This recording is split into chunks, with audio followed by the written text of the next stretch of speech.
മലയും കാടൊക്കെ കയറി ഇന്ന് എങ്ങോട്ടാ പോണേന്നറിയാമോ? നമുക്കേ കസ്താഞ്ഞി ഇറക്കാൻ പോവാം. വാ, ഇത് കണ്ടോ എവിടെയാന്ന്? ഇത് രസം നോക്കിക്കേ.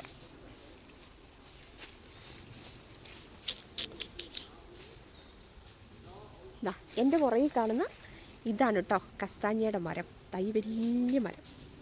ഇങ്ങനത്തെ കുറേ മരങ്ങൾ കേട്ടോ ഇതിലേക്കടെ. അതിൻ്റെ ചോട്ടിക്കടെയാണ് ഞങ്ങൾ ഈ പറക്കാൻ നടക്കുന്നതേ. ഇവിടെ ഉണ്ടല്ലോ, ഇത് കണ്ടോ ദൂരം വന്ന് നോക്കി. ഇതൊക്കെയാണ് അതിൻ്റെ സംഭവം കേട്ടോ. ഇതിനകത്തുനിന്ന് ഇതുപോലെ പൊട്ടി ഇങ്ങനെ താഴെ ചാടി കിടക്കും.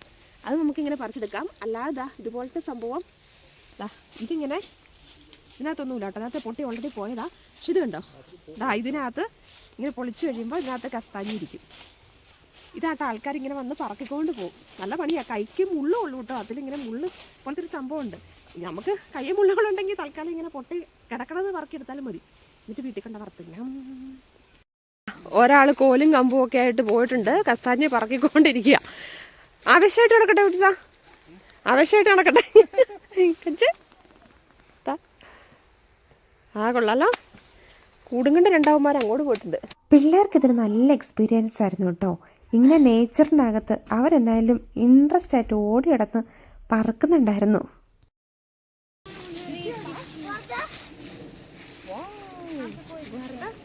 Così tanto a questo, guarda, ora arrivati dentro.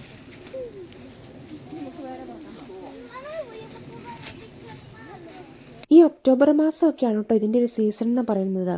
ഇത് മരത്തിൻ്റെ മുകളിൽ നിന്ന് പാകമായി കഴിയുമ്പോൾ ഇതുപോലെ ഒരു ചാര കളറാവും. എന്നിട്ടത് ചിലപ്പോൾ മരത്തിൻ്റെ മുകളിൽ നിന്ന് തന്നെ പൊട്ടിയിട്ടാണ് കേട്ടോ താഴത്തേക്ക് പോകുന്നത്. ഒരു കായ്ക്കകത്ത് തന്നെ ഇതുപോലെ കസ്താഞ്ഞി ഒരു 3-4 എണ്ണമൊക്കെ കാണും, ഇങ്ങനെ സെല്ല് പോലെ. ചിലപ്പം മുകളിൽ നിന്ന് താഴത്തേക്ക് പൊട്ടി വീഴുന്നതിൻ്റെ ഫോഴ്സിൽ ഇതിനകത്ത് നിന്ന് തെറിച്ചു പോകുന്നുണ്ടാവും.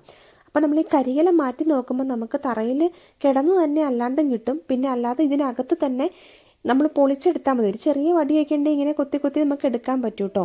അപ്പം നല്ലത് നോക്കി, നല്ല മുഴുത്തത് നോക്കി എടുത്തു കഴിഞ്ഞാലാണ് അതിനകത്ത് നല്ല കായ്ഫലം ഉണ്ടാവത്തുള്ളൂ. കേട് വന്നതും പുഴുക്കുത്തട്ടതും ഒക്കെ ഉണ്ടാവും കേട്ടോ. അതൊക്കെ മാറ്റിയിട്ടിട്ട് നല്ല വലിപ്പം നോക്കിയുള്ളത് വേണം നമ്മൾ എടുത്തിട്ട് പോരാൻ. എന്നാലാണ് നമുക്ക് വറക്കുമ്പം അതിനകത്ത് കിട്ടത്തുള്ളൂ. ഇത് കണ്ടില്ലേ, ഇതിനകത്തൊക്കെ ഒരെണ്ണത്തിനകത്ത് 3-4 എണ്ണം ഉണ്ട് കേട്ടോ. ചിലത് ചെറുതായിരിക്കും, ചിലത് വലുതായിരിക്കും. ഇത് തന്നെ നോക്കിക്കേ എത്ര വലിപ്പമുള്ള കായാണെന്ന്.